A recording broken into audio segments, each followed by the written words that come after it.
Ah oui, cette vidéo, je sais qu'elle fait un peu mal, hein, mais j'ai dit là, il faut se poser les bonnes questions, il faut se regarder dans le miroir, il faut juste y répondre. Il faut y répondre parce que l'année 2020, je le répète, l'année 2020, on sort de tout ce qui nous empêchait de rentrer pleinement dans notre destinée, tout ce qui nous empêchait d'être heureux. Donc, on se pose les bonnes questions.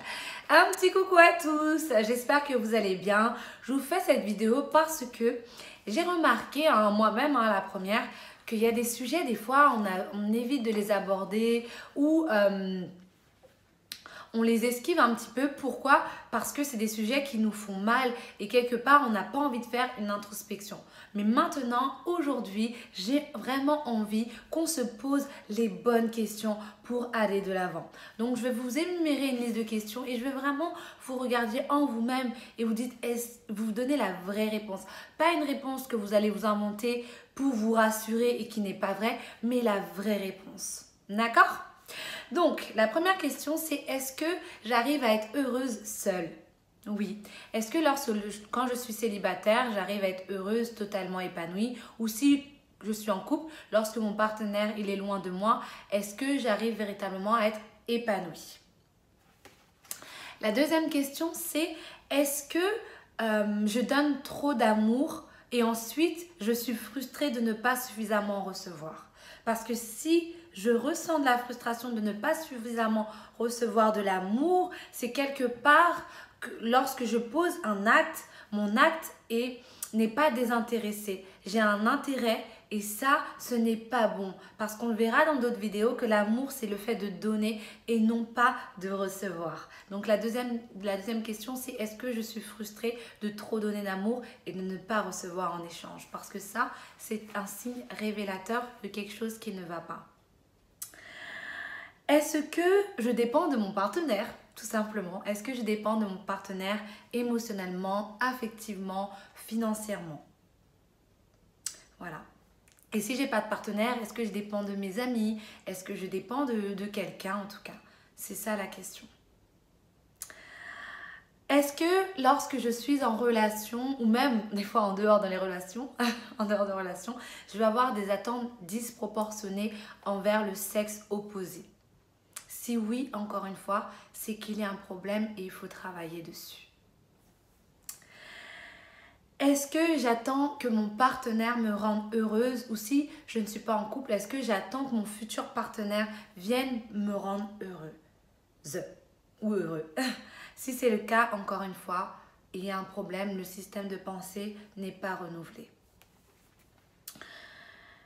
Est-ce que je pense que l'amour, c'est comme dans les films, que mon beau... le prince charmant va venir me délivrer de toutes mes blessures? Est-ce que je pense comme dans les films? Vraiment, je le dis en rigolant, hein, parce que bon, il faut bien un peu d'humour quand même, mais c'est une question réelle. Est-ce que je n'ai pas en fait une vision de l'amour comme dans les films un peu romantiques qu'on voit souvent à la télé? Est-ce que j'ai déjà été célibataire pendant longtemps dans ma vie? Parce que si il est difficile pour une personne d'être célibataire, bon, ça peut être pour d'autres raisons, mais peut-être que cette personne souffre de dépendance affective si elle n'arrive pas à être longtemps célibataire. Est-ce que j'ai déjà été dans une relation toxique? Parce que le fait d'enchaîner des relations toxiques ou même d'avoir été dans une relation toxique, ça veut dire que j'accepte des choses inacceptables vis-à-vis de mon partenaire parce que souvent, j'ai pas vraiment envie d'être seule ou j'ai peur d'être seule et encore une fois ça masque quelque chose. Ah oui, cette vidéo je sais qu'elle fait un peu mal, hein, mais j'ai dit là il faut se poser les bonnes questions, il faut se regarder dans le miroir, il faut juste y répondre. Il faut y répondre parce que l'année 2020, je le répète, l'année 2020, on sort de tout ce qui nous empêchait de rentrer pleinement dans notre destinée, tout ce qui nous empêchait d'être heureux. Donc on se pose les bonnes questions. Ensuite, est-ce que mes parents, ma mère ou mon père étaient en dépendance affective?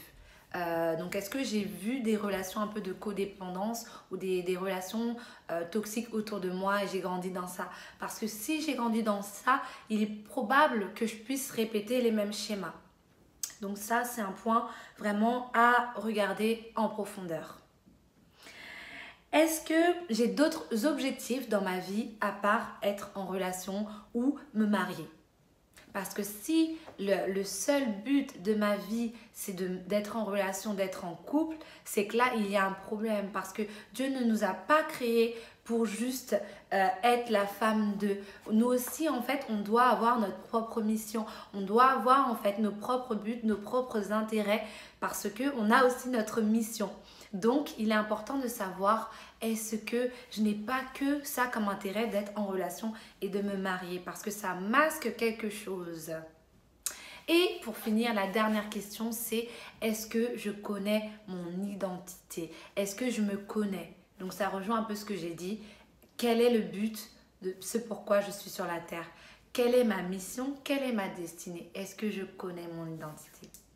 Voilà, j'espère que sincèrement ces petites questions, elles vous ont plu et surtout prenez le temps de vous poser, regardez plusieurs fois ma vidéo et répondez à ces questions le plus sincèrement possible. Allez à l'intérieur de vous-même et répondez-y. En tout cas, s'il y a un des points sur lequel vous avez répondu et vous rendez compte qu'il y a un problème, je vous en supplie. Vraiment, je vous invite à commander mon livre de la dépendance affective à ta destinée glorieuse. Il y a des exercices, j'explique en profondeur quelle est l'origine de la dépendance affective, comment sortir de la dépendance affective, comment ne plus rechuter de la dépendance affective et enfin, comment commencer à entrer dans sa destinée. Pourquoi? Parce que la destinée, lorsqu'on est en dépendance affective, c'est souvent parce qu'on ne connaît pas son identité, parce qu'on ne sait pas à quel point on a un but sur cette terre. Du coup, on s'accroche tant bien que mal à un partenaire. Donc, s'il vous plaît, commandez-le, ce livre. Il est disponible, je vais vous mettre le lien. Commandez-le. Et voilà, je crois vraiment que des vies vont être transformées. Je crois vraiment que ta vie va changer à la lecture de ce livre. Donc, n'hésite vraiment pas et surtout, n'aie pas honte de t'avouer que sur certains points, tu as encore des problèmes. Moi-même, sur certains domaines de ma vie, c'est pas évident, mais je m'en remets vraiment au Seigneur pour qu'il puisse me transformer et pour qu'au jour le jour, je puisse devenir une meilleure version de moi-même. Mais pour ça, il faut avouer avoir un problème pour aller de l'avant. Si tu ne reconnais pas avoir un problème, tu ne peux pas avancer. Donc voilà, j'espère que cette vidéo, elle vous a plu. En tout cas, c'était très sympa pour moi d'échanger avec vous sur ces différents sujets. Et je vous dis à très vite. Bye bye.